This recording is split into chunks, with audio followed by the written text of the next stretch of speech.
இன்றைக்கி ஒன்று புரிஞ்சுக்கோங்க, நீங்கள் எப்போல்லாம் சந்தோஷப்படாமல் இருக்கிறீங்களோ அப்போல்லாம் பாவம் செய்கிறீங்க.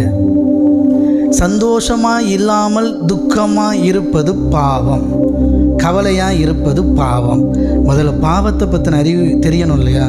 இதெல்லாம் பாவம் தெரிஞ்சு, இதெல்லாம் தீமைன்னு தெரிஞ்சால் தான் வெறுக்க முடியும், செய்யாமல் இருக்க முடியும். எத்தனை புரியுது? ஆனால் இன்னையிலேருந்து ஒரு முடிவு எடுத்துருங்க, எப்பொழுதும் சந்தோஷமாக இருங்கள் என்று என் ஏசப்பா சொல்லிட்டார்.